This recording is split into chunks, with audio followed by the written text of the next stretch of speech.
Okay? So ang teksto po natin sa umagang ito, mga kapatid, sa pag-aaral natin ito, yung Hebrews chapter 4, verse 16. Hebrews chapter 4, verse 16. Ang sabi po doon,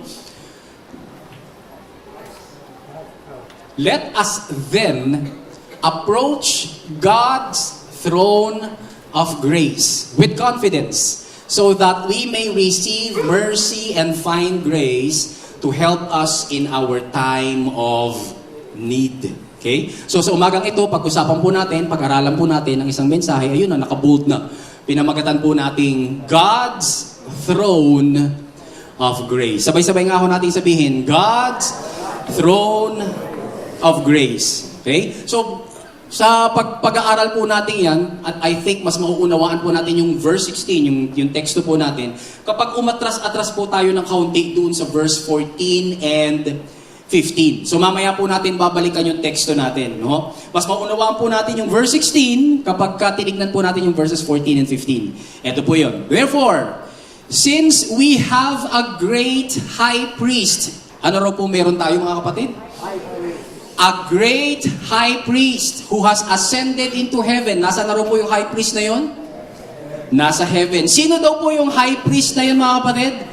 Jesus, the Son of God. And since we have Jesus, our great high priest, ano daw ang ating dapat gawin? Let us hold firmly to the faith we profess.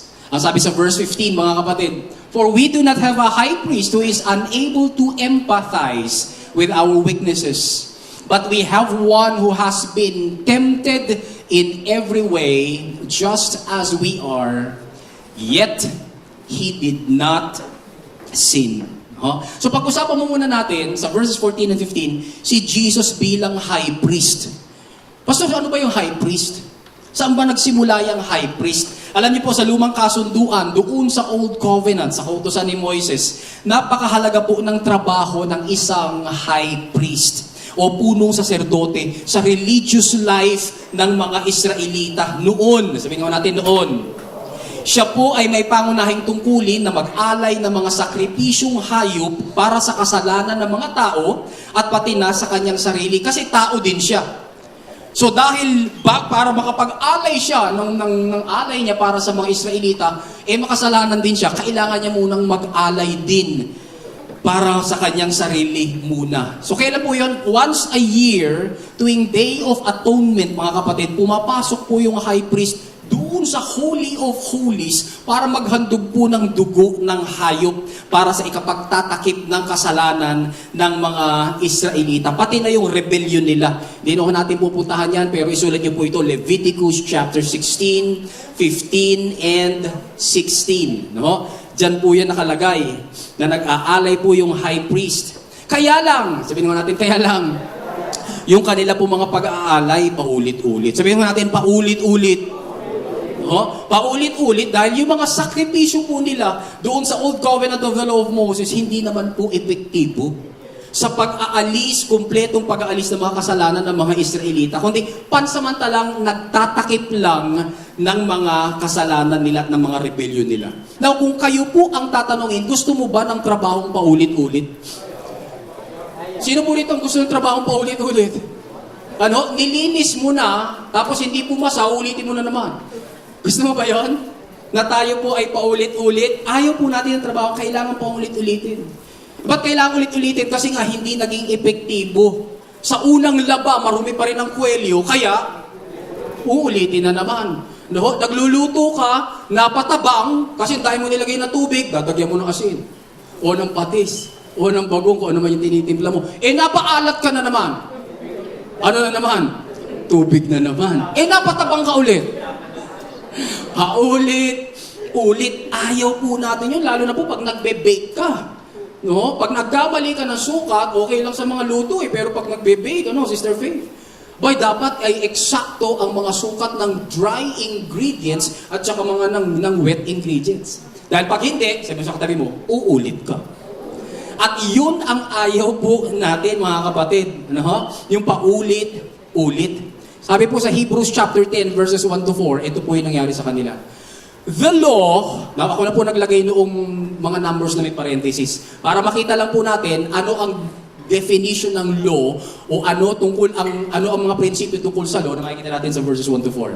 The law, number 1, gave us only an unclear picture of the good things coming in the future. Ano daw po dala ng law, mga kapatid? Unclear picture. No? Hindi mo malinaw na larawan of the good things, ng mga mabubuting bagay na nandun sa inaharap. Nung uso pa po ang Kodak, tsaka ang Minolta. Ano po? Nung pag tayo po ay nagpunta sa bayan at biglang kinuha natin yung mga pinag-develop natin ng mga picture. Tapos may katabi ka. Wala ka namang katabi na nagpa-picture ka. Ano? Kukunin mo ba yun? Isusoli mo. Okay, susoli mo, mali. Unclear itong picture na ito. Hindi ko mapapakinabangan ito. The law gave us only an unclear picture. Good things pa naman. Kaso hindi malinaw. Number 2, the law, balik po tayo doon. The law, sa previous slide, the law, number 2, is not a perfect picture.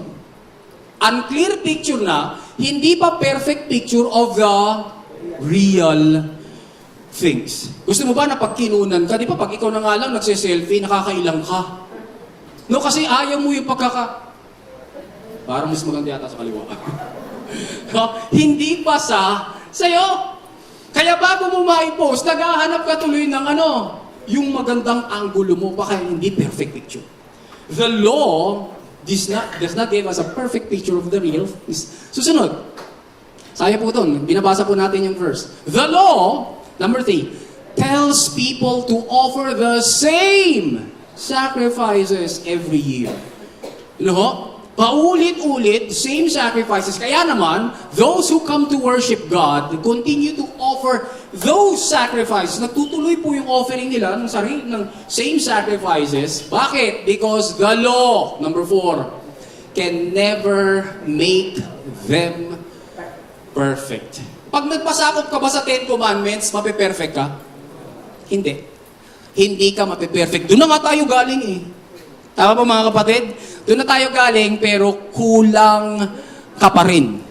Meron po lumapit na binata kay Jesus Christ at pinagmamapuri ng binata ngayon. Sabi niya, wow, Lord, nagawa ko na ang lahat. Ano sabi ni Jesus Christ? Kulang ka pa rin. Tinimbang ka. Ngunit, kulang. Kaya pag nagpasakop ka sa law, kapatid, lagi kang kulang. It will not make you perfect. Ano ho? So, sabi po doon sa verse 3, sa verse 2, if the law could make people perfect, those sacrifices would have already stopped. Logic po ba mga kapatid? Kung na-perfect talaga sila ng law, hindi sana tapos na yung pag-aalay. Pero bakit sila nag-aalay pa rin? Kasi nga, hindi po sila na perfect.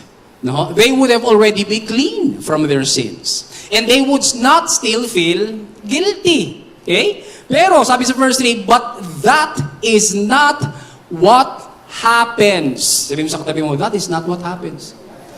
Hindi nangyayari yung ganap at kumpletong paglilinis, mga kapatid.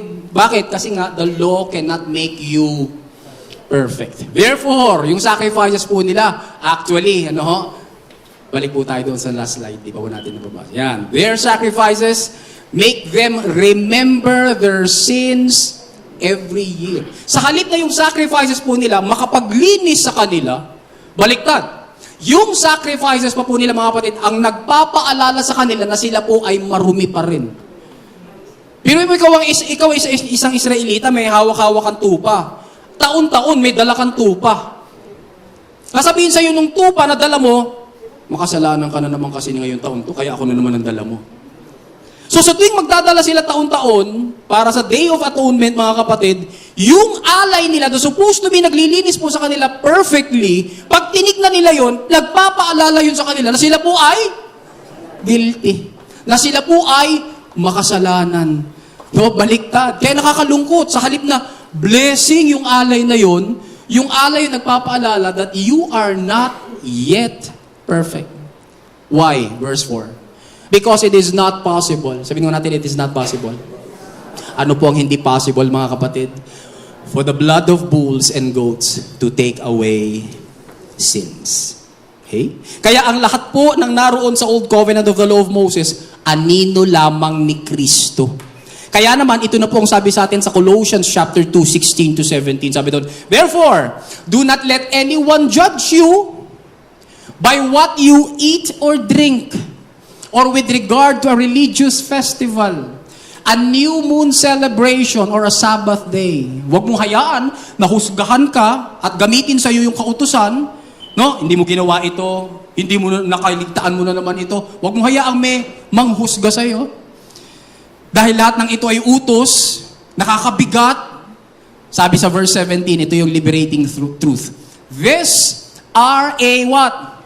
Shadow of the things that were to come. The reality, however, is found in Christ. No? So wag po nating gayahin yung ibang Kristiyano na nasa mixture teachings, mga kapatid, pinaghalo-halo po nila yung pong mga teachings dun sa Old Covenant tsaka dito sa New Covenant. Napag-aralan na po natin, para kanino po yung Old Covenant?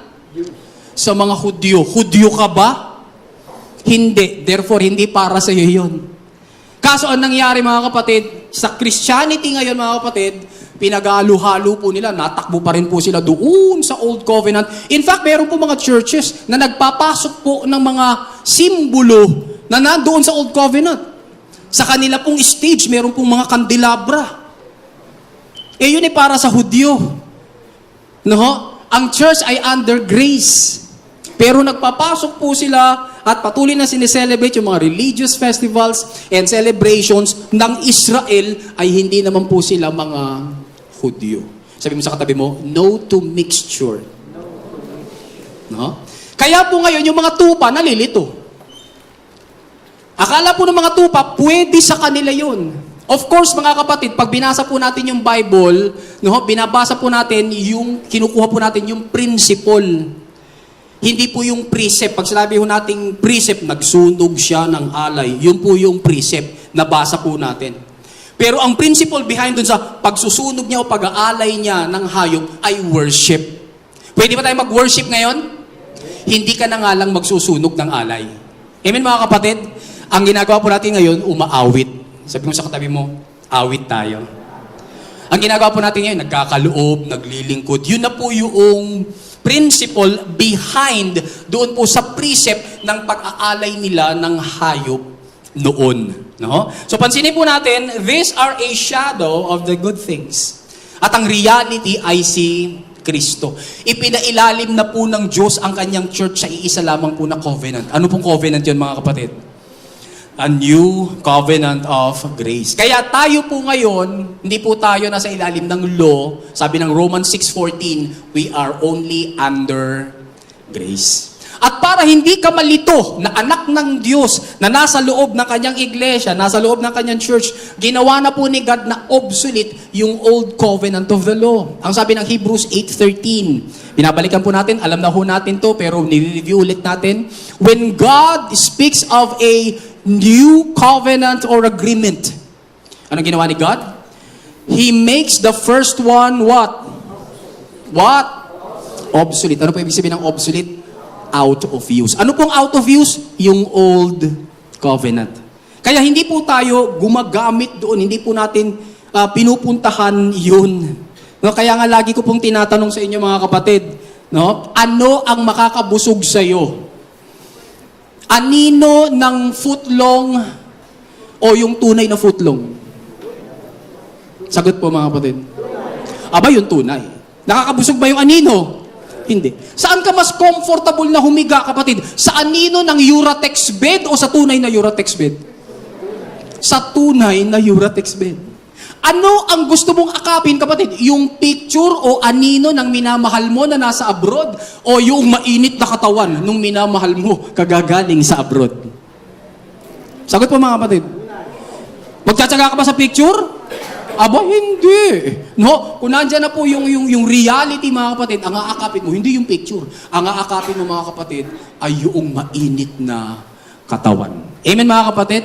So therefore, kapag Kristiyano ka na, tatakbo ka pa ba sa anino? O nandito ka na sa realidad at ang realidad ay si Kristo? Saan tayo, mga kapatid? Kay Kristo. Doon po ba tayo tatakbo sa mga saserdoting namamatay? O dito tayo sa high priest po natin si Kristo na hindi po namamatay, minsan lang namatay, pero nabuhay pagkatapos po ng 3 araw. Kanino po tayo mga kapatid? Kay Kristo po tayo. Pansinin po natin mga kapatid, no, si Kristo po ang ating realidad. Sabi po doon sa Colossians chapter 2 verse 17, balikan lang po natin, these are a shadow. Pansinin nyo sa verse 17. These are a shadow. Kung mahilig po tayo mag-aral ng English, ba't hindi sinabi doon, yung po bang this plural o singular? Plural. Bakit a shadow? Ano dapat? These are shadows. Tama mga kapatid? Pero, ang sabi doon ng Bible, these are a shadow. Ano yung this? Yung lahat ng nandoon sa lumang kasunduan. Bakit isa lang ang shadow? Kasi isa lang ang reality. Sino po ang reality? Si Kristo. Ito po? Kaya lahat po ng nandoon ay iisang anino lang, taken as one, ni Kristo. Nakuha po natin mga kapatid. Nakakita ka mamayang gabi ng anino ng kotse. Ilan ang aninong nakikita mo? Isa. Nandun ba sa loob ng aninong yun yung wiper? Sagot mga kapatid, nag-uusap tayo. Nandun ba sa nag-iisang aninong yun yung anino rin ng wiper? Pero nakikita mo ba? Hindi. Nandun din ba sa nag-iisang aninong yun yung anino ng gulong? Yes. Yung anino ng windshield, nandun din. Yung anino ng bubong, nandun din. Pero ilan lang ang anino? Pero maraming inaaninuhan. Pero isa lang yung nakikita mo anino, pero nandun na silang lahat. Bakit? Kasi isa lang yung kotse. Ganon din po si Jesus. Isa lang po yung reality, si Kristo lang. Pero pag tinignan mo sa lumang kasunduan, lahat sila, taken as one, isa lang na anino. Ibig sabihin, lahat po ng simbolo, laman, dekorasyon sa tabernakulo at sa templo, doon sa Old Covenant. Lahat po ng mga isinagawa doon sa Old Covenant. Lahat po ng mga inialay doon na hayop. Lahat po na ipinaglingkod ng high priest doon, pati ng mga priest na sakop po nila. Pinangangasiwaan po nila. Lahat po, pati yung mga suot nila, lahat po mga kapatid ng ipinagdiwang nila na festivals and celebrations ng bayang Israel, dun sa Old Covenant. Lahat, sabihin mo natin lahat. Taken as one. Anino lamang ni Kristo. Amen? Sino pong realidad? Si Kristo. Palapakan nga po natin si Kristo. Siya ang realidad. Lahat po ay anino lamang. Ulitin ko mga kapatid, saan mo gusto? Sa anino, sa realidad? Sa realidad. Ayaw po natin sa anino kung papipiliin po tayo between the shadow and the reality. Nasaan ka ng covenant? Nasa New Covenant. Ang New Covenant po ba ay covenant ng anino o covenant ng reality? Covenant ng reality. Sabi mo sa katabi mo, kay Kristo lang tayo. Amen? Kay Kristo lang tayo. Kaya po, nilagay na ho natin sa taas eh. Jesus, period. No? Hindi ho natin nilagay Jesus tapos walang ano. Kasi baka mamaya, pag wala pong, ang tawag doon? Period, baka dugtungan. Di po ba? Kaya pag tinanong, nanampalataya ka ba kay Kristo? Oo naman. Okay, salamat sa Panginoon, nanampalataya ka kay Kristo. Pero sa isip niya, pero nanampalataya rin ako kay Mary. Pero nananampalataya rin ako kay Saint Peregrine. Nananampalataya rin ako kay San Jose. Kay San Isidro. Nananampalataya rin ako kay Pedro. Kaya piniryodan na po natin. Ang ibig sabihin po ng period, mga kapatid, the finished work of Jesus. Wala nang susunod. Amen mga kapatid, sabihin natin, Jesus, period. Lahat po ay anino lang ng darating na ganap na sakripisyo ni Jesus na nag-alay po ng kanyang buhay, nag-alay po ng kanyang sarili, ilang beses mga kapatid, minsan at magpakailanman, para sa ikaliligtas natin at sa kapatawaran ng lahat ng ating mga kasalanan. Alam niyo po, matalino si God.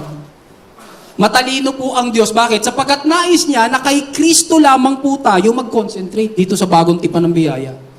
At hindi po tayo tumingin sa iba't iba mga kapatid at maaabala pa po tayo ng napakaraming detalye na there is a danger mga kapatid na pag ikaw ay naabala ng mga detalye, hindi ka na talaga makapag-concentrate sa tama at sa tunay. Amen mga kapatid? Kaya nga po sa halip na kay Kristo, tayo mag-focus, mayroon po mga nakafocus sa kanilang isusuot. Alam mo, mas mapapalapit tayo sa Diyos kapag ang suot natin maroon. Tapos yung may, anong kulay ng sinturon? Yellow yata o blue yata yun. Alam mo, mas makakapag-focus tayo sa Panginoon kapag nagsuot tayo ng istampita. No? So saan napunta mga kapatid? Dun sa detalye. No? Scapular. Naka-focus na po sila doon. Isuot natin ito. Ikwintas natin ito. Ipulseras natin ito mga bilog-bilog na ito kasi swerte yata ito pag bilog-bilog. Sindihan natin itong klase ng kandilang ito, itong kulay ng kandilang ito. Kung may galit ka, sindihan mo yung itim. May iba-ibang kulay na dapat mong sindihan para mapagpala po tayo. Ialay natin ito. Iayos natin ito kasi ayon sa feng shui, iayos natin ito ng paganito at paganyan at paganoon. Para pumasok ang biyaya, pumasok ang swerte sa ating bahay. Katayin natin ito, gilitan natin ng leeg ito para mapagpala tayo. Magtimpla tayo ng malagkit para malagkit ang ating mga pagsasama. Magluto tayo ng pansit at huwag mong puputulin para mahaba lahat ang ating mga buhay. Amen, mga kapatid? Saan po tayo nagdudugtong ng mga kapatid ng mga detalye? Sabi mo sa katabi mo, anino. Pero meron lamang namang pinanggagalingan na isa dahil sa tinapos niyang gawa doon sa krus at muling pagkabuhay. May pinanggagalingang pagpapala. Isa lang, si Jesus. Sige, palapakan mo natin si Jesus. Kaya nga po, basahin nga po natin to sabay-sabay. Jesus, period. Isa pa, Jesus, period. Nothing more, nothing less, nothing else. Wala na.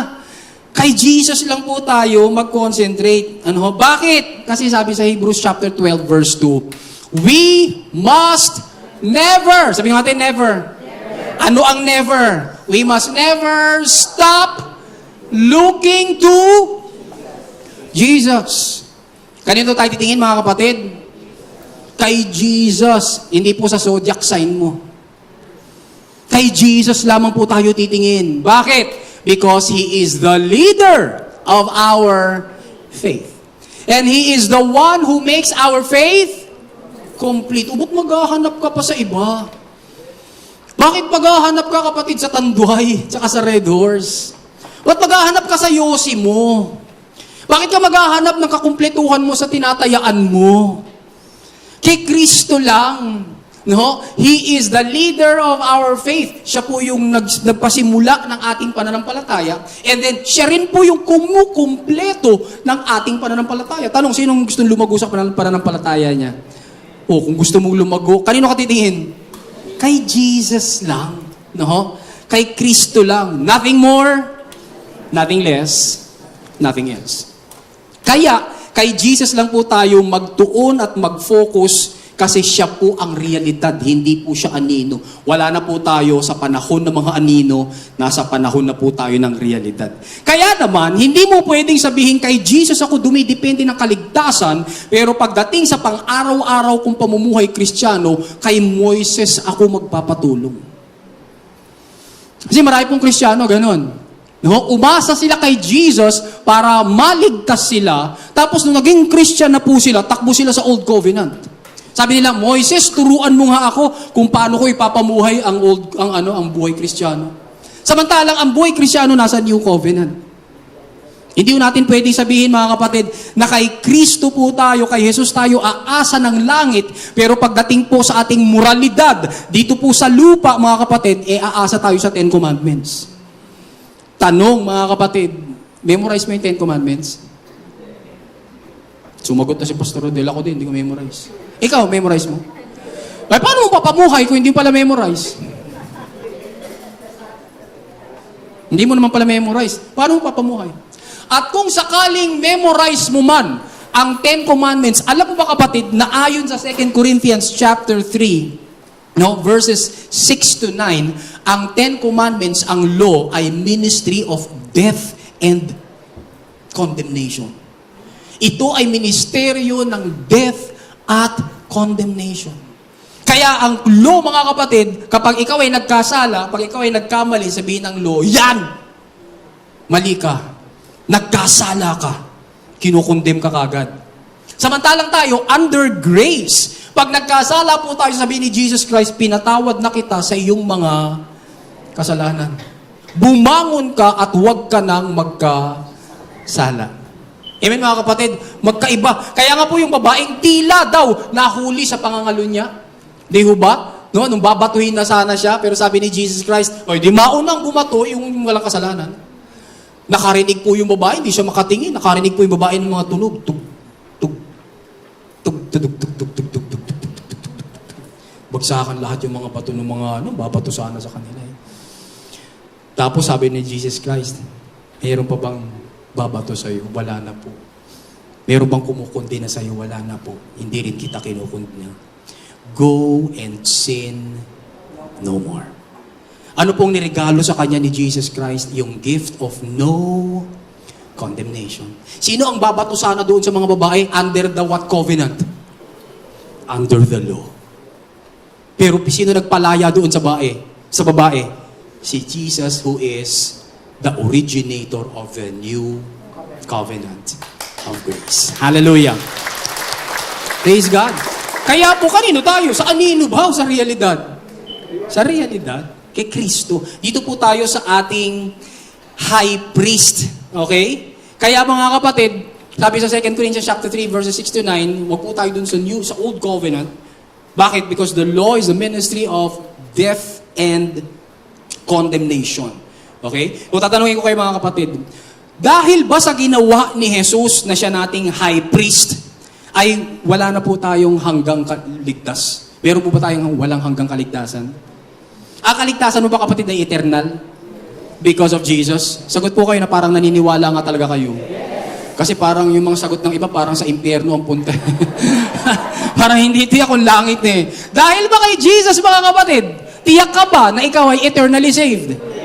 Amen, no? Tiyak ka ba na ikaw ay kumpletong pinatawad na sa lahat mong kasalanan? Past sins, present sins, and future sins. Bakit mo natin lagi sinasabi yun? Past sins, present sins, and future sins. Kasi nga, isang beses lang nagpatawad si Jesus. Ano po? Isang beses lang. Na ginagawa po ng mga nag-aral sa Bible school, mga kapatid, gumagamit pa po sila ng mga terms na natutunan nila sa Bible school, pero wala sa Bible. Gumagamit po sila ng mga judicial forgiveness. Ano daw yung judicial forgiveness, mga kapatid? Ito daw po yung, yes, pinatawad ka na, Rodel. Sa lahat ng iyong mga kasalanan, ayon sa Diyos, tinitignan ka ng Diyos na ikaw ay pinatawad na judicial. Dinideklara na ikaw ay pinatawad na judicial forgiveness. Pero meron daw pangalawang klase ng forgiveness. Ito daw po yung relational or parental forgiveness. Ano yung parental forgiveness? Of course, pag nagkasala ka sa tatay mo, kinakailangan humingi ka ng tawad. Humingi ka ng sorry. Yes, Rodel, ikaw ay binigyan na ng judicial forgiveness, pero may parental forgiveness, Rodel. Kaya pag nagkasala ka, lalapit ka sa tatay mo at ikaw ay patatawarin niya, humingi ka ng tawad sa kanya. Kasi pag hindi mo ginamit yung parental forgiveness, oo, pinatawad ka na. Pero pag hindi mo ginamit ang parental forgiveness, hindi ka mapapatawad. Ibinababa po nila yung forgiveness ng Diyos sa relasyon ng tao. Tanong mga kapatid, namatay ba ang tatay mo para sa iyo? Namatay ka ba, Roy, para sa iyong mga anak? Hindi. So therefore, hindi mo pwedeng ikumpara yung pagpapatawad ng Diyos na nagpadala ng kanyang bugtong na anak dun sa krus ng Kalbaryo para mamatay sa lahat kong kasalanan. Hindi mo pwedeng ikumpara sa pagpapatawad ko kay Ephraim kung magkakasala siya. Sapagkat hindi ako namatay para kay Ephraim. Amen mga kapatid? Sa Bible, mga kapatid, wala kang mababasang judicial forgiveness. Wala kang mababasang parental forgiveness. Ang mababasa mo, forgiveness. Amen, mga kapatid? Forgiveness. Parang sa Bible, wala kang mababasang mega church. Kasi iba nagdadagdag, mega church. Ano mega church? Di may mega sardines, may mega mart. Oh, mega. Kaya bakit may mega church? Malaki yung church namin eh. So dagdagan natin yan. Mega church. Pero hanapin mo sa Bible mga kapatid, meron bang mega church? Wala. Ang meron sa Bible, church. Sabi mo sa katabi mo, church. The disciples multiplied themselves. Amen? Kaya dumami mga disciples because they multiplied themselves. Sila ang nagparami. Nangaral po sila. So dumami po sila. Ano yung dumami? Ano yung lumaki? Mega church? Hindi. Church pa rin. Amen mga kapatid? Church pa rin. Kaya wag po tayong nagdududugtong mga kapatid ng mga salita, tutol. Kaya nangyayari tuloy, naliligaw po yung mga Kristiyano.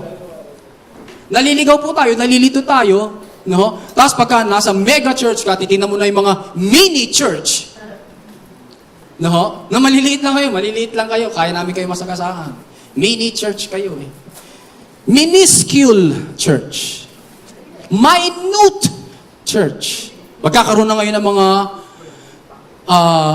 ang tawag doon, magkakaroon ng mga klase. Kaya church lang po. Kung paano sa forgiveness. Doon sa Old Covenant, mga kapatid, conditional forgiveness. Kaya nga po si Jesus Christ, sa Galatians chapter 4, verse 14 and 15, sabi po doon mga kapatid, Jesus was born under the law. Saan daw pinanganak si Jesus mga kapatid? Under the law. To redeem those under the law. Pinanganak si Kristo sa ilalim ng kautusan para tubusin yung mga nasa ilalim ng kautusan. Sino yung mga nasa ilalim ng kautusan? Hudyo o Hentil? Hudyo. Kaya ang kausap po lagi ni Jesus Christ sa Matthew, sa Mark, sa Luke, sa John, nung buhay pa po si Jesus Christ, mga Hudyo. Maliban na lang sa mga ilang instances na may nakausap po siyang Hentil, gaya po nung Syrophoenician woman. Naalala po ninyo yung kwento na lumapit po sa kanya at pagalingin yung kanyang anak. Sabi ni Jesus Christ, hindi, pinadala ko ng Diyos sa bayang Israel. Tapos sabi po noong Syrophoenician woman, Aba Lord, kung meron lang yung mga nalalaglag sa hapagkainan ng mga amo, kinakain pa rin po yun ng aso. Humingi po siya ng healing para sa kanyang anak. Therefore, binigyan po siya ng healing. Pero ang laging kausap po ni Jesus Christ ay Jews, hindi po Gentiles. Therefore, nung tinuro po ni Jesus Christ, mga kapatid, sa Matthew chapter 6, yung prayer, Ama namin, sumasalangit ka. Tayo po tayong lahat. Hindi, wag na. Sambahin ang ngalan mo, Our Father who art in heaven, holy be your name, your kingdom come, your will be done on earth as it is in heaven. Give us this day our daily bread, and forgive us our sins as we forgive those who have sinned against us. Paano daw po tayo patatawarin ng Ama natin sa langit? Forgive us our sins as we forgive those who have sinned against us. Patatawarin ako ng Ama ko sa langit habang nagpapatawad naman ako sa mga nagkasala sa akin. Balik na rin natin, kung hindi ako nagpatawad ng mga nagkasala sa akin, maratanggap ko ba yung kapatawaran ng Ama? No. Bakit? Bakit ganoon po yung forgiveness doon? Kasi nga, sila po ay under the old covenant. Kung saan nakasentro po sa gawa ng tao. Kulang-kulang at kapos na gawa ng tao. Pero pagdating na po sa new covenant, pansinin po natin mga kapatid, yung forgiveness hindi na po conditional, kundi unconditional. Pinatawad na po tayo, tapos past tense palagi. Nakatanggap na po tayo ng kapatawaran. Ephesians 1:7, Colossians chapter 3 verse 13, 2:13, Ephesians 4:32, 1 John 2:12. Sulat nyo na lamang po mga kapatid. Nandun po lahat, pinatawad na tayo sa lahat ng ating mga kasalanan. Hindi na nakabatay sa pagpapatawad mo sa iba, kundi sa initial na pagpapatawad ng Diyos sa iyo. Kaya ngayon, pwede ka nang magpatawad sa iba. Naku po natin mga kapatid. Kaya nga po, kung ikaw ay na kay Kristo na, naniniwala ka ba na ikay pinatawad na sa lahat ng iyong mga kasalanan? Sabi mo nga sa katabi mo, your next sin is already forgiven. Yung iba hindi makapaniwala nun, sabihin ng iba, ha? My next sin? is already forgiven. Alam ba ni God, mga kapatid, yung mga magiging kasalanan natin this week? Masusurpresa ba siya, kapatid, this week na iinit ang ulo mo? Hindi. Masusurpresa ba si God, mga kapatid, na this week magsisinungaling ka? Sagot, mga kapatid. Sagot. Sagot, mga Kristiyanong kakapagsinungaling minsan. Hindi siya masusurpresa. Pagka nagpunta ka sa kapitbahay mo, sabihin siya, oy, kain ka na. Ano sagot mo? Busog po ako. Pero sa loob mo, gutom ako. Gusto kong kumain. Ano? Pero sabihin mo, magsisinungaling ka, sabihin mo, busog po ako. Nagkasala ka? Yes, nagkasala ka. At yung mga pakasalanan yun, hindi mo hinihingi ng tawad yun. Nung tayo ay nandun pa, nasa mixture, hindi naman natin hinihingi ng tawad yun. Hindi sinasabi ba natin, Lord, patawarin mo po ako, nagkasala po ako. Sinabi ko na ako ay busog, pero hindi naman talaga.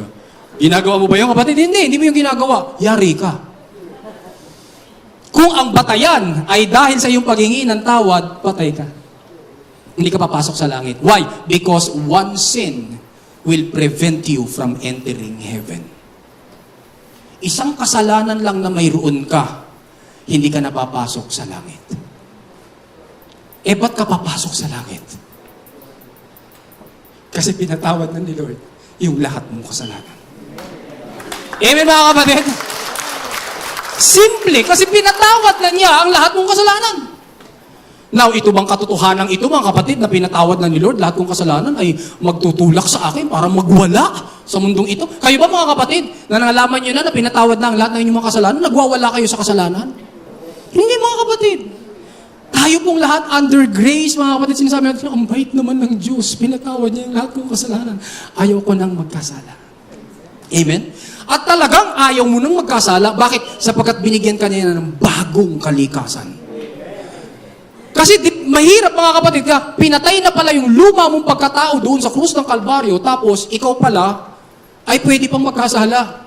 No? Ikaw pala gusto mo pa rin magkasala kasi nga wala ka namang bagong pagkatao. Hindi ka naman new creation. Magkakasala ka nga. Pero ang galing ni Lord. No? Yung gospel of grace, mga kapatid, is about the death of Jesus Christ. Sa death ni Jesus Christ, pinatawad ang lahat mong kasalanan. Tapos, nung namatay si Kristo, nabuhay siya mula sa mga patay. Nabuhay si Kristo mula sa mga patay. Nakatira na siya sa iyo. At dahil nakatira na siya sa iyo, kapatid, kaisa mo na siya. Tapos, binigyan ka niya ng bagong puso, bagong isip, na kagaya nung sa kanya. Gugustuhin mo bang magkasala? Ayaw mo na. Kaya nga, ayaw mo na. Pero ang tanong, nagkakasala pa rin ba tayo? Yes, nagkakasala pa rin tayo. Bakit? Kasi pumapalag minsan yung ating kaluluwa. Yung ating thoughts, yung ating emotions, yung ating will, yung ating pagdidesisyon. Kaya nga, nagre-renew tayo ng isip.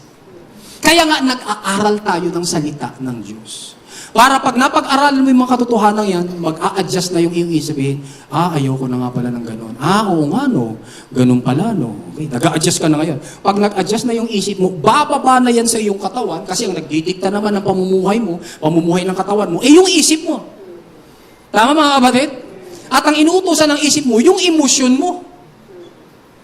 Kaya ngayon, namumuhay ka ayon sa sinasabi ng iyong isip. Pag hindi nare-renew ang iyong isip sa mga katotohanan ng salita ng Diyos, sa mga katotohanan ng tinapos na gawa ni Kristo sa krus, walang mababago sa iyo. Pero salamat na nakikinig tayo ng tinapos na gawa ni Kristo sa krus. Nare-renew ngayon yung ating isip. Nababago yung takbo ng ating mga emotion, tapos bumababato sa ating mga buhay. Lumalabas po ngayon sa ating mga pang-araw-araw na buhay Kristiyano. Amen, mga kapatid? At dahil ikaw ay na kay Kristo na, no? Nakakatiyak ka ba na malalim ang pagmamahal niya sa iyo? Dahil ikaw ay na kay Kristo na, nakakatiyak ka ba na lubos kanyang tinatanggap? Yes, sabi ng Romans chapter 15 verse 7, Christ accepted us. Hindi ka man tanggapin, no? I-reject ka man ng barkada mo dahil born again ka na. I-reject ka man ng mga mahal mo sa buhay. I-reject ka man maging ng nanay mo o maging ng tatay mo. Christ has accepted you. Tinanggap ka na ni Kristo. At yun ang pinakamasarap na pagtanggap sa lahat. Amen, mga kapatid? Kung dahil tayo na kay Kristo, nananampalataya po ba tayo na punong-puno na po tayo ng biyaya at pagpapala? Pinagaling na tayo sa ating mga sakit at karamdaman? May kapangyarihan na po tayong manaig sa kasalanan, sa mga pagsubok at suliranin ng buhay? Amen po ba mga kapatid? Yes. Why? Dahil sa galing mo? Hindi. All because of Jesus. Ito po ang dahilan kung bakit habang narito tayo at nabubuhay pa sa mundong ito, babalik na tayo sa Hebrews chapter 4 verse 16, yung teksto natin. Introduction lang po yung lahat ng yun. Hebrews chapter 4 verse 16. Kasi nga, gusto nating ipakita, sino ba itong Jesus na ito? Sino ba itong high priest na ito? Kasi inuutusan ako sa Bible na let us then approach God's throne of grace. Why can I approach God's throne of grace? Because I know that my high priest already died for me. Amen mga kapatid? I know kung anong ginawa ng high priest ko para sa akin. Without knowing it, wala akong lakas na loob para mag-approach sa throne of grace. Amen mga kapatid? So nakita natin yung ginawa ni Kristo para sa atin. Eto na. Let us then approach God's throne of grace. Meron pong dalawang gawain dito mga kapatid na kailangang tuparin po natin o magandang ipatupad po natin ng may pananampalataya. Mula po sa verse, number 1, to approach. Sabi mo sa katabi mo, approach. Sabi ng verse, let us then approach God's throne of grace with confidence. Alam niyo po ba that the word approach, mga kapatid, is from the Greek word proserkomai. Proserkomai, na ibig sabihin po ay to come to, lumapit. I will come and bow down. No? Ibig sabihin ng proserkomai, to draw near, dumulog. Alam niyo, ito po ang isa sa pinakamasarap na invitation na pwedeng tanggapin ng isang anak ng Diyos. Nung sabihan ka ng Diyos na, halika, approach. Come. Dumulog ka. Diba? Hindi po ito kagaya ng high priest doon sa Old Covenant na siya lamang po ang pwedeng mag-approach sa Holy of Holies. Dala-dala po yung dugo ng sacrificial animal. At kahit na nga meron na siyang angkop na dala-dala na sacrificial animal, mga kapatid, siya po, mga kapatid, ay hindi maka-approach with confidence. Basa po yung kanyang palad. Nanginginig po siya, natatakot po siya, ninenervyos po siya. Bakit po, mga kapatid? Ba't hindi maka-approach with confidence yung high priest doon sa lumang kasunduan? Ba't hindi maka-approach with confidence yung mga Israelita doon sa lumang kasunduan? Tingnan niyo po ang Leviticus chapter 16 verse 2. Sabi doon, the Lord said to Moses, tell your brother Aaron, si Aaron, siya po yung high priest noon. Tell your brother Aaron that he is not to come, baliktad, whenever he chooses into the most holy place, behind the curtain in front of the atonement cover on the ark, or else, ano daw? Ano daw mga kapatid? He will die. Huwag siyang lalapit ng basta-basta. Huwag siyang lalapit kung kailan niya lang gusto. Bakit? Or else he will die. For I will appear in the cloud over the atonement cover. Ganun po sa lumang kasunduan, di ka basta makakalapit kay God. Mamamatay ka pag basta-basta kang lumapit. Ngunit salamat po kay Kristo. Sabihin ko natin, thank you, Jesus. Isa pa, thank you, Jesus. Siya po kasi yung high priest natin. Baliktad po ng Old Covenant of the Law of Moses, yung sitwasyon natin dito sa New Covenant of Grace. Kaya nga, di ba sabi sa Hebrews 4:14, nauna na po si Jesus doon, nirepresent na po niya yung kanyang sarili. Nirepresent na po niya yung kanyang pagwawagi at nakasabit naman po tayong lahat na sumampalataya sa Kanya. Itong dahilan kung bakit ang sabi sa verse 14, let us hold firmly to the faith we profess. Nauna na si Jesus, nirepresent ka na ni Jesus, kaya panghawakan mo na yan. Huwag mong bibitawan yan. Yung faith na yan, panghawakan nating maigi. Wala pong takot, wala pong pangamba, pwede po tayong lumapit sa trono ng biyaya ng Diyos. Amen mga kapatid? Kahit na anong oras, walang panginginig. We can now approach God's throne of grace with confidence. Wala pong kabog ng dibdib.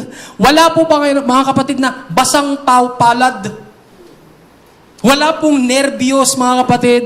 Why? Because of Jesus our high priest. Kaya sabi doon, let us now approach the throne of God's grace with confidence. Tingnan nga po natin yung word na confidence.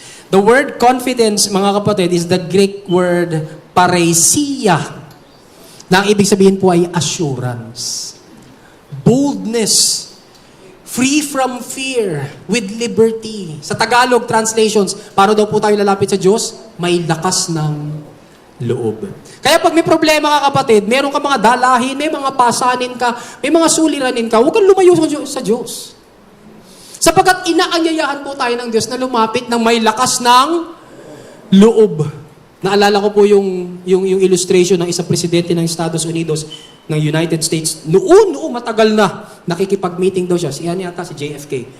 Si Juan Ponce Enrile. Si John F. Kennedy. Nakikipag-meeting siya. No, long table yung meeting. Tapos biglang nag-barge in ngayon si Edward. Edward ba yung anak niya? Kennedy. Tapos kumalong sa kanya. Hindi sinabi ni JFK na, ate, lumabas ka anak, nagmi-meeting kami. Hindi mga kapatid, with boldness, lumapit po yung anak sa kanya. Bakit? Sapagkat siya ay anak, alam niyang siya ay anak, at alam niyang yung lalapitan niya ay tatay niya. Ganon din tayo mga kapatid. Ikaw ay anak, siya po ang ama. Come to the throne of God's grace with confidence. May lakas ng loob, may katapangan. Alam mo na ikaw ay anak ng Diyos. Alam mo na ikaw ay tinubos na ni Kristo. May malaking pagtitiwala. Ano ho? Bakit? Sapagkat you are a child of God. Sabihin natin, I'm a child of God. Anak ako ng Diyos. Alam mo ba mga kapatid, na yung mercy seat doon sa Old Covenant, mga kapatid, hindi tinawag na throne of God's grace. Ni minsan, hindi siya tinawag na God's throne of grace. Yung mercy seat doon sa arko. Hindi siya tinawag na God's throne of grace. Bakit? Kasi nakatago siya. Ang biyaya po kasi mga kapatid, hindi po nagtatago sa tolda. Ang biyaya mga kapatid ay hindi malayo sa tao. Ang biyaya mga kapatid ay para sa lahat. Kaya nga open po ang trono ng biyaya ng Diyos para sa atin. Sabi mo sa katabi mo, sakay na. Lapit na. Alisin po natin mga kapatid yung kahihiyan, yung takot. Bakit? Sapagkat tayo po mga kapatid ay pinalalapit with confidence. Paano ka naman mga kapatid hindi magkakaroon ng confidence at boldness? Trono nga ng grasya ng Diyos. Hindi siya trono ng parusa. Hindi siya trono ng puot. Pag sinabi sa'yo, lumapit ka with confidence sa trono ng galit ng Diyos, lalapit ka? Hindi. Lumapit ka with confidence sa trono ng parusa at kahatulan ng Diyos. Lalapit? Hindi. Pero pag sinabing, lumapit po tayo with confidence sa trono ng biyaya, pagpapala, kagandahang loob, at grasya ng Diyos. Lalapit ka? Yes. Bakit? Sapagkat ang biyaya, mga kapatid, ay pinagkakaloob sa atin walang bayad. Hindi binabayaran, hindi pinagpapaguran, ipinagkakaloob kahit na hindi tayo karapat-dapat. Bakit hindi binabayaran? May nagbayad na. Bakit hindi pinagpapaguran? May nagpagod na. In fact, hindi lang nagpagod, namatay. Para kanino? Para sa atin. Karapat-dapat po ba tayo? Hindi. Pero sinasabi pa rin ni God, sa'yo ito. Lumapit ka sa trono ng aking biyaya. Ang masarap nito mga kapatid, yun pong word na approach is in the present tense.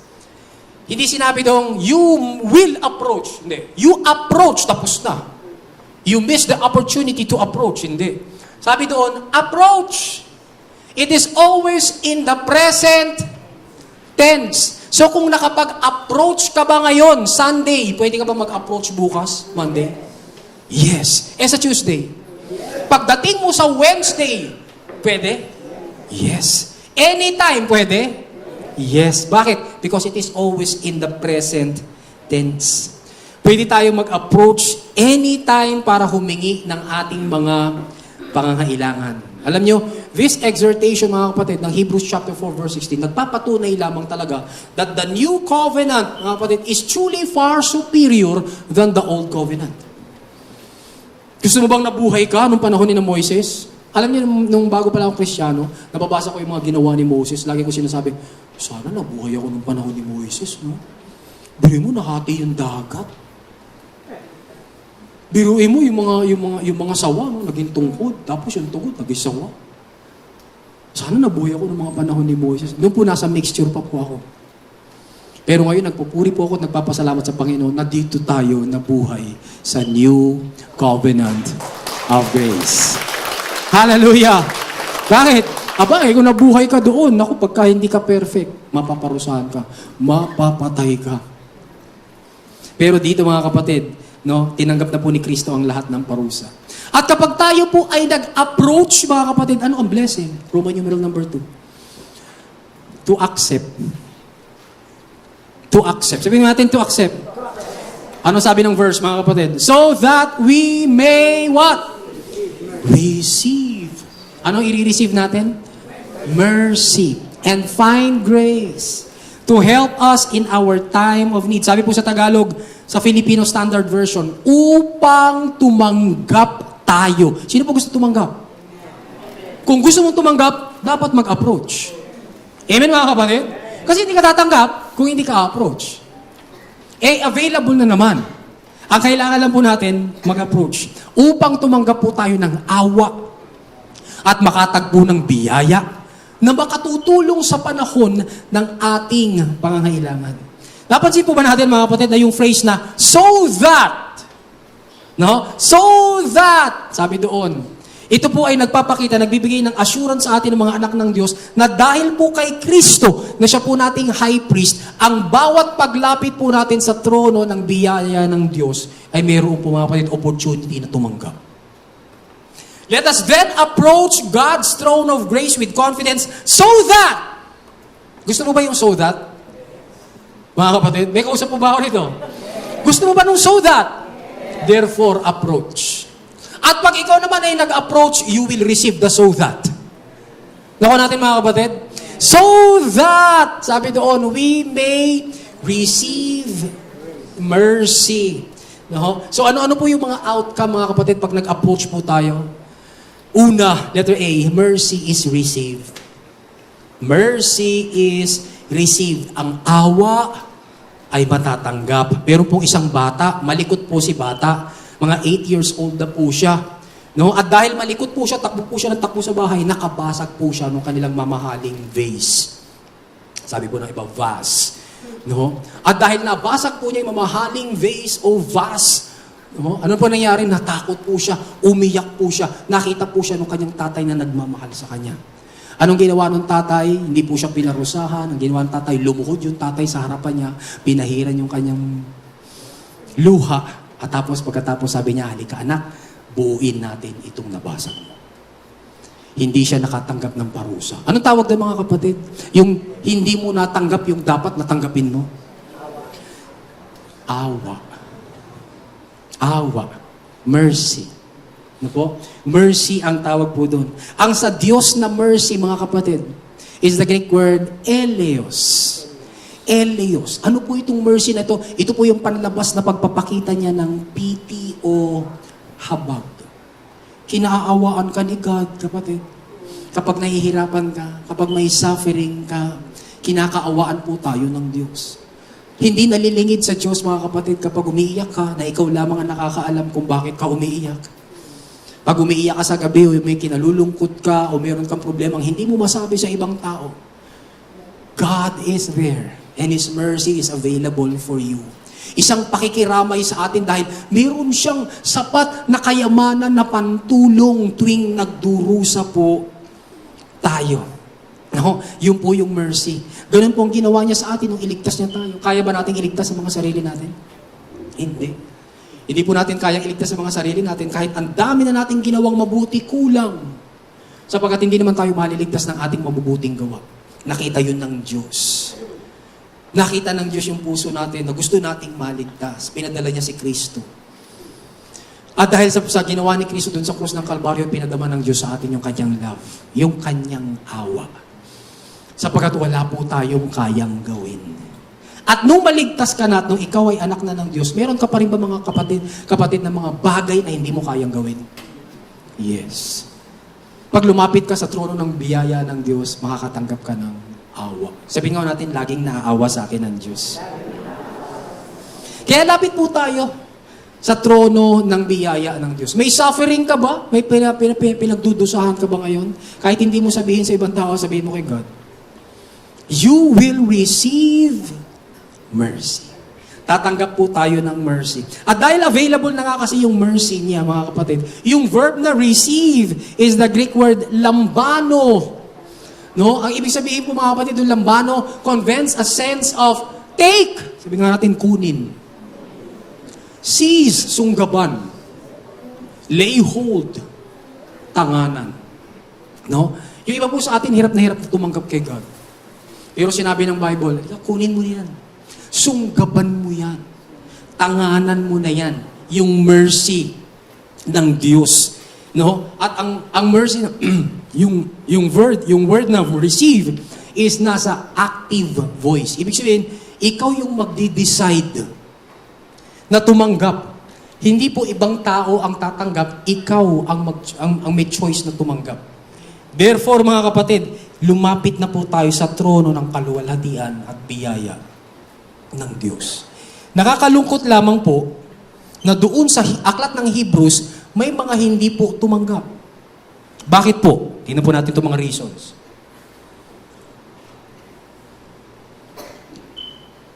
Bakit po may mga Hudyong hindi tumanggap ng grace at mercy ni God? Because of neglect. Pinabayaan po nila. Pinalampas po nila. Because of an evil and unbelieving heart. Ayaw nilang maniwala. Open na sana yung biyaya ng Diyos. Open na sana yung trono ng biyaya ng Diyos. Pero ayaw po nilang manampalataya. May unbelief po sila. Hebrews 4:2. They refuse God who is speaking. Hebrews chapter 12 verse 25. Huwag po natin sana silang gayahin.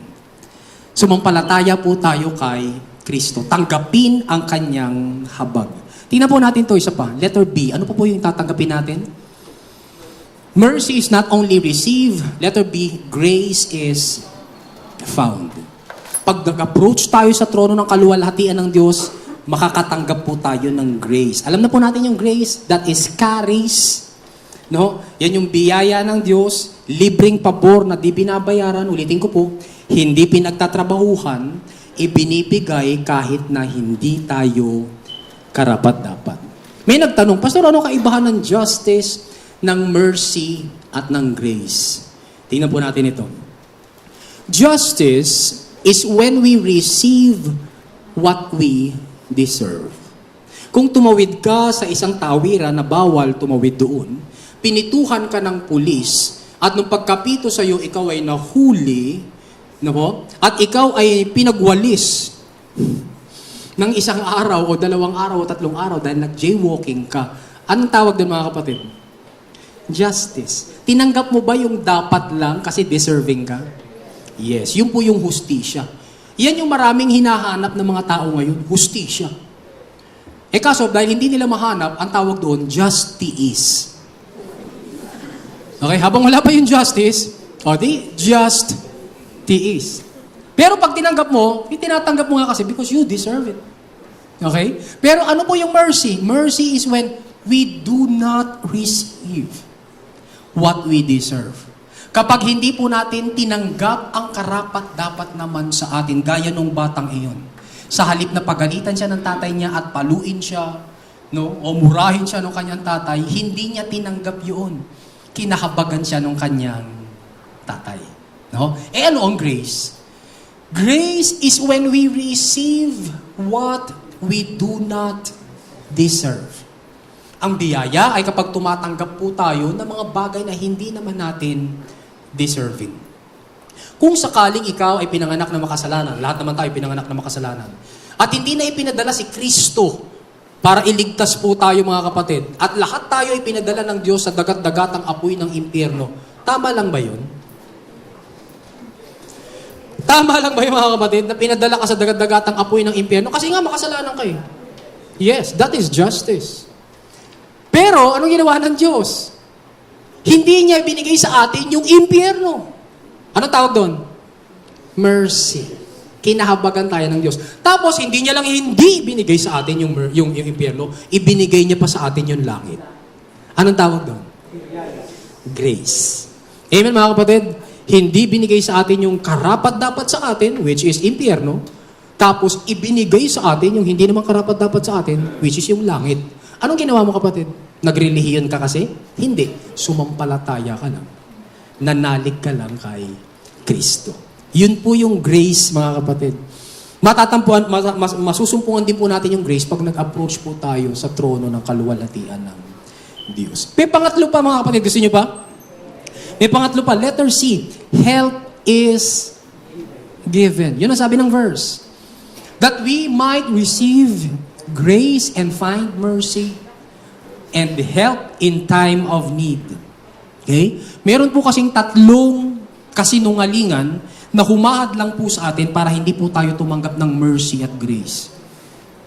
Tingnan po natin to. Sinabi mo na kaya ang isa rito? Number 1, hindi ko kailangan ng tulong eh. I am independent. Kasama mo yung asawa mo, nagda-drive kayo, naliligaw na kayo, sabi ng asawa mo, magtanong tayo sa pulis. Magtanong tayo sa madadaanan natin. Sabi mo, hindi na. Kita mo nga full pa yung gasolina. Oh. Tsaka marunong naman tayo magbasaw. May ways naman. Oh. Eh si Waze na nga nanligaw sa inyo. No? So anong ginagawa mo? Hindi ko kailangan ng tulong. I am independent. Therefore, I don't want to receive help. Minsan, nasasabi po natin yon. No? Nasasabi po namin sa pagdadrive, nasasabi po ng bawat isa po sa atin. Hindi na, wag na, nakakaya naman kay Sir. Wag na. Kasi nga, baka pag nalaman po nilang humingi ako ng tulong, baka sabihin nila, mahina akong tao. Therefore, wag na. Number 2, wala namang kasing tumutulong sa akin. I am helpless. Ito na po yung pag sinabi natin, kawawa naman ako. Walang tumutulong sa akin. Walang pumapansin sa akin. Walang nangungumusta sa akin. No? Kanino pong linya yun, mga kapatid? Sa aming mga pastor. No, kawawa naman kami. Walang nangungumusta sa amin. Kami nilang yung lagi may mga nangungumusta. Wala kami nare-receive na text na pangungumusta.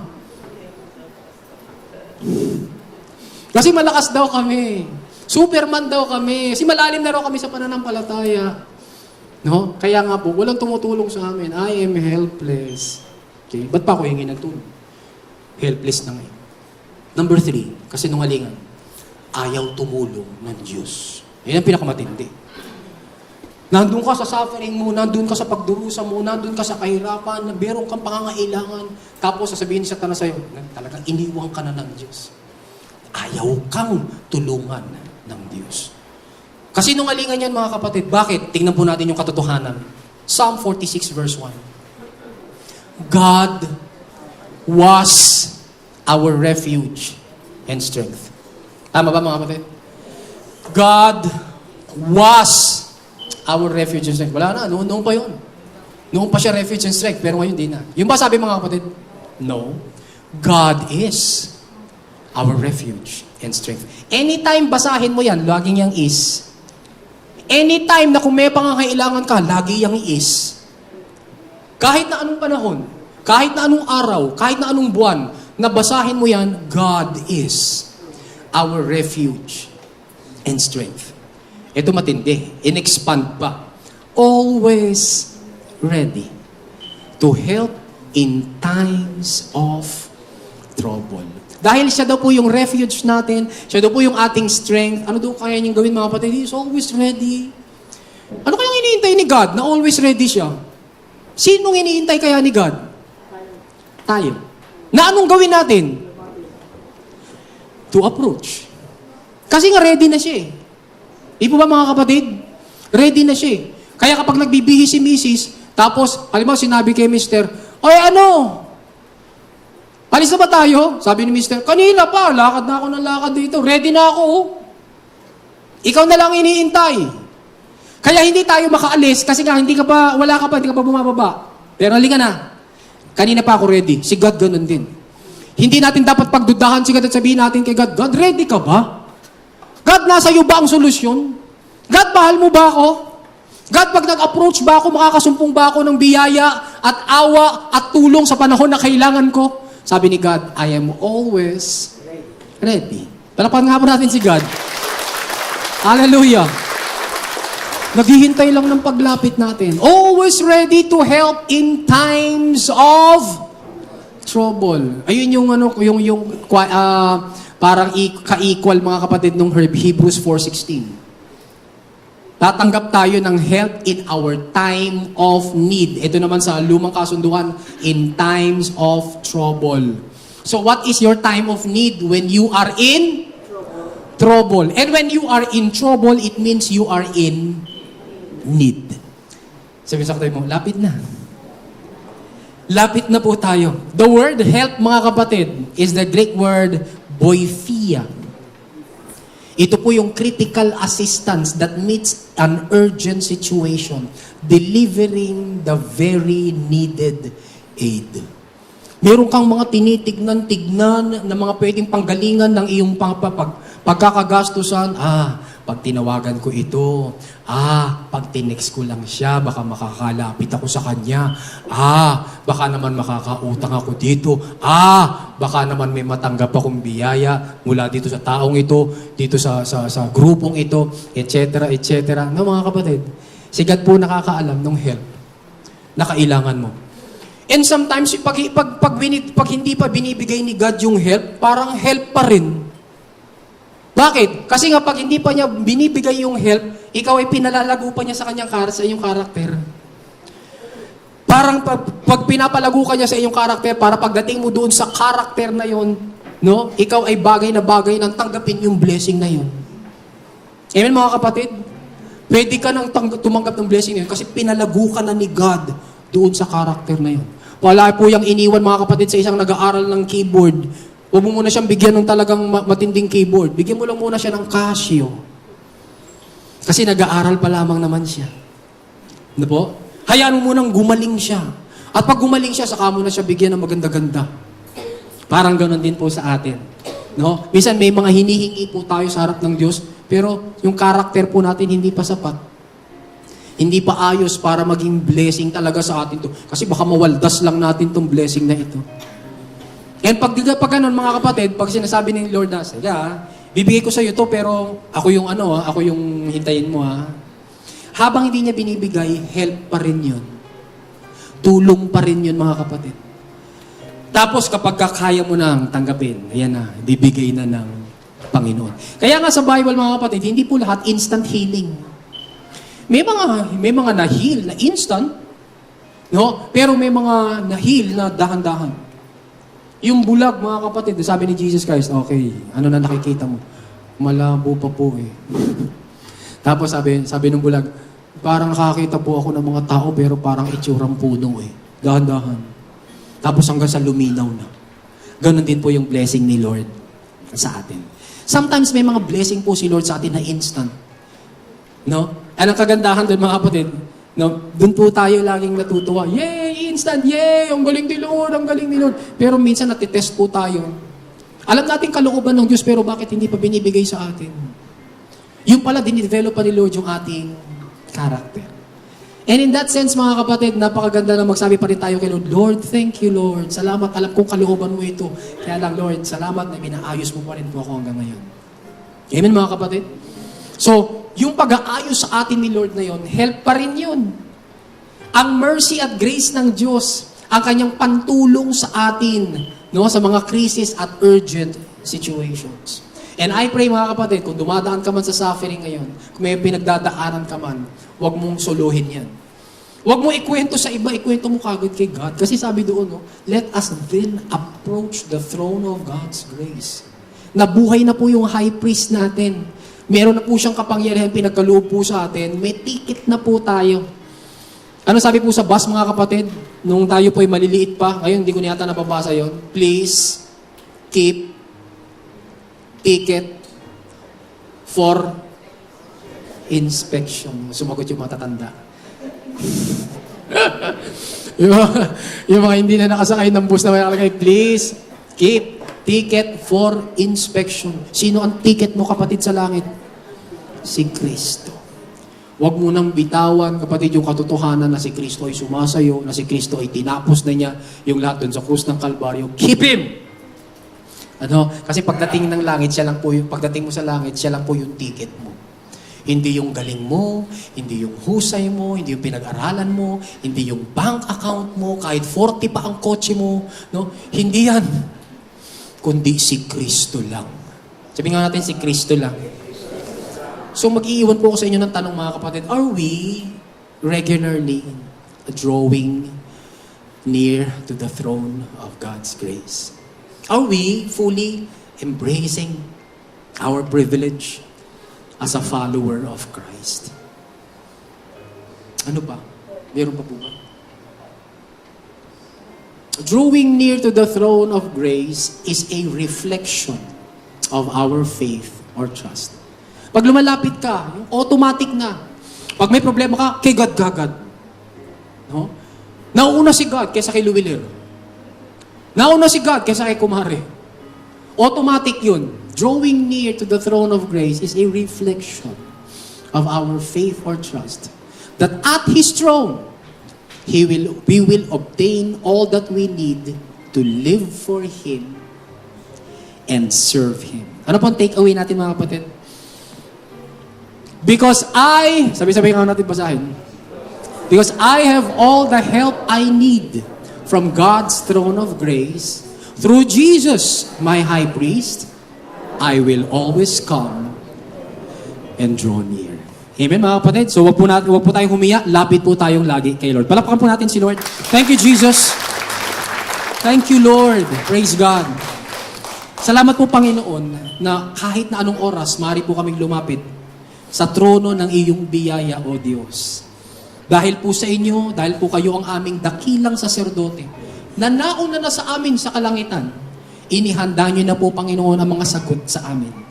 And Lord, thank you for instant answers. Thank you, Lord God, for instant grace and mercy. Thank you, Lord, for instant help. But thank you also, Lord God, sa grace, Lord God, that is continuous. Grace that is, the mercy that is continuous, that is non-stop. Sa help, Lord God, na maaaring hindi pa namin natatanggap dahil pinalalago mo po kami in our character, in our motives, itinatama mo po kami, Panginoon. Na bagamat kalooban mo, O Diyos, Lord, salamat, na ito ay malaking tulong pa rin sa amin as we are being developed by your Holy Spirit. To walk in your ways, O Lord God. Sapagkat hindi lang naman blessing, Panginoon, ang tumanggap lagi sa iyo. Blessing din, Panginoon, na habang di pa po kami tumatanggap, nababago po kami. And so kapatid, kung narito ka, tinanggap mo na ba si Kristo? Sumampalataya ka na ba sa Kanya?